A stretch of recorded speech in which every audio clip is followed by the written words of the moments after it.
안녕하세요. 오늘은 정말 많은 분들이 영상 보다가 고개를 끄덕이실 주제를 준비했습니다.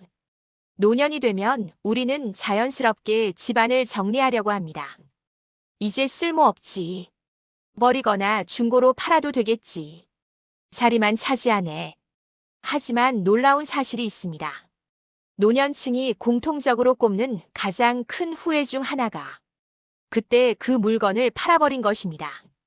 당시에는 별거 아닌 줄 알았는데 몇 년 뒤 엄청난 가치가 생기거나 돈으로는 절대 다시 살 수 없는 의미가 있었다는 걸 뒤늦게 깨닫는 것이죠. 오늘은 실제로 많은 어르신들이 돌아갈 수 있다면 절대 팔지 않았을 것이라고 말한 물건 10가지 하나씩 천천히 알려드리겠습니다. 혹시 지금 정리하려고 생각 중이신 물건이 있다면 잠시 멈추고 이 영상을 들어보세요. 1. 부모님 물건 유품. 많은 분들이 가장 후회하는 1위입니다. 당시에는 정리해야 할 짐이라고 생각했지만 시간이 지나면 이렇게 말합니다. 그게 부모님을 기억할 수 있는 마지막 물건이었는데 옷 한 벌, 안경, 시계, 필기구, 수첩, 찻잔. 누군가에게는 그냥 물건이지만 당신에게는 평생을 함께한 추억입니다. 실제로 유품을 정리하고 난 뒤 심리적 공허감과 우울감을 경험하는 사례가 많습니다. 추억은 돈으로 살 수 없습니다. 절대 팔지 마세요. 2. 금, 귀금속. 많은 분들이 긴급한 상황이나 자녀 지원 때문에 금을 처분합니다. 하지만 전문가들은 말합니다. 금을 팔아 후회하는 비율이 가장 높다. 금은 시간이 지날수록 가치가 올라가고 노년 재정의 안전망 역할을 합니다. 어떤 어르신은 이렇게 말했습니다. 10년 전에 금 팔았는데 지금 가격 보니까 가슴 치고 있다. 금은 마지막까지 남겨두는 것이 좋습니다. 3. 오래된 시계 반지. 오래됐으니까 값도 안 나오겠지. 그런데 알고 보면 브랜드 가치 상승, 빈티지 가격 상승, 골드 함유, 수집가 시장 존재 때문에 시간이 흐를수록 가치가 올라갑니다. 또한 가족에게 물려줄 수 있는 상징성도 큽니다. 생활비 몇만 원 때문에 팔아버리기엔 잃는 것이 너무 많습니다. 4. 오래된 사진과 앨범. 가장 회복할 수 없는 후회입니다. 사진은 다시 찍을 수 없고 다시 만들 수도 없습니다. 그때는 그냥 낡은 사진이라고 생각했는데 지금은 그 사람이 없어요. 이렇게 말하는 분들 정말 많습니다. 사진은 시간이 지나야 진짜 가치가 드러납니다. 절대 버리지도 팔지도 마세요. 5. 오래된 책, 노트, 일기. 당시에는 의미 없어 보였던 글이 기억 회상, 인지 기능 유지, 정서 안정에 큰 도움을 줍니다. 또한 자녀와 손주들이 가장 소중하게 느끼는 유품 중 하나가 바로 일기와 기록물입니다. 엄마가 직접 썼던 글이 남아있어서 너무 감사해요. 많은 자녀들이 이렇게 말합니다. 6. 고급 식기, 그릇, 도자기. 이거 누가 써? 팔아버려. 하지만 시간이 지나면 후회합니다. 왜냐하면 오래된 도자기 가치 상승, 제작 중단된 브랜드 식기 가격 상승, 가족 모임의 상징성. 한 어르신은 이렇게 말했습니다. 그릇 팔고 나니까 식탁이 더 쓸쓸해졌어. 물건 자체보다 그 그릇에 담겨있던 가족의 기억이 사라지기 때문입니다. 7. 고급 가구, 원목 가구. 요즘 가구는 대부분 저가 공산품입니다. 하지만 예전 원목 가구는 재질 품질 우수, 내구성 강함, 복원 가능, 빈티지 가치 상승. 최근에는 중고 시장에서 가격이 급등하고 있습니다. 그때 그냥 버리고 새 가구 샀는데 지금 생각하면 너무 아깝다.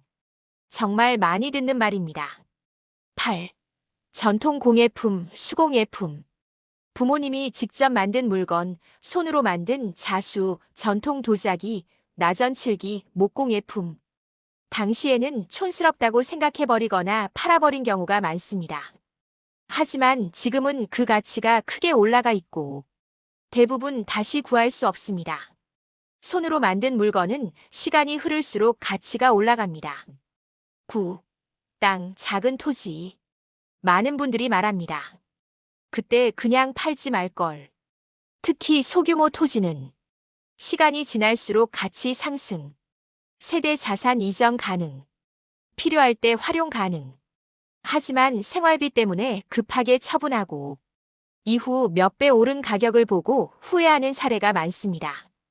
토지는 마지막까지 남겨두는 자산입니다. 10. 악기, 취미 도구. 피아노, 기타, 카메라, 재봉틀, 물감, 골프채. 이 물건들은 단순한 취미가 아니라 삶의 활력, 우울감 감소, 뇌 활성화에 큰 영향을 줍니다. 취미를 포기하면 활력도 함께 사라집니다. 악기 팔아버리고 나니까 할 게 없어졌다. 정말 많은 분들이 이렇게 말합니다. 결론. 우리는 평생을 살아오면서 수많은 물건을 가지고 또 떠나보냈습니다. 살림을 줄이기 위해 돈이 조금 필요해서 이제 필요 없다고 생각해서 그때는 아무렇지 않게 정리했습니다. 하지만 시간이 지나고 나면 문득 마음 한쪽이 허전해질 때가 있습니다.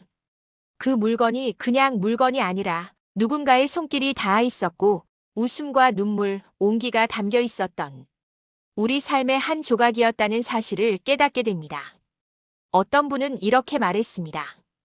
그 찻잔을 보면 엄마가 차를 따라주던 모습이 떠올랐는데 그걸 팔아버리고 나니까 더 이상 기억이 선명하지 않아요. 어떤 분은 말합니다. 아버지가 평생 차고 다니던 시계를 돈 몇만 원에 넘겼는데 그 후로 가슴이 텅 빈 것 같아요. 시간이 지나면 우리는 알게 됩니다. 물건의 가치는 가격이 아니라 그 안에 담긴 기억과 사랑이라는 것을. 사진 한 장, 낡은 책 한 권, 긁힌 반지, 오래된 악기. 이런 것들은 돈으로 다시 살 수 없습니다. 그리고 가장 중요한 사실은 그 물건들은 과거가 아니라 당신의 마음을 지탱해주는 현재입니다. 누군가를 떠올리게 해주고 내가 살아왔던 시간을 기억하게 해주고 앞으로의 삶을 따뜻하게 해주는 존재입니다. 물건을 정리할 때 한 번만 생각해 보세요. 나는 돈을 얻는 대신 무엇을 잃게 될까? 돈은 다시 채울 수 있지만 추억과 관계, 마음의 온기는 한 번 잃으면 되돌릴 수 없습니다. 그리고 꼭 기억하세요. 당신의 인생은 아직 끝나지 않았습니다. 남아있는 물건들은 당신의 남은 시간을 더 풍요롭게 만들 수 있습니다. 그 물건을 지키는 것이 아니라 그 안에 담긴 사랑과 삶을 지키는 것입니다. 오늘 이 영상을 통해 당신의 마음속 소중한 것들이 다시 한번 따뜻하게 빛나길 진심으로 바랍니다. 함께 해주셔서 감사합니다.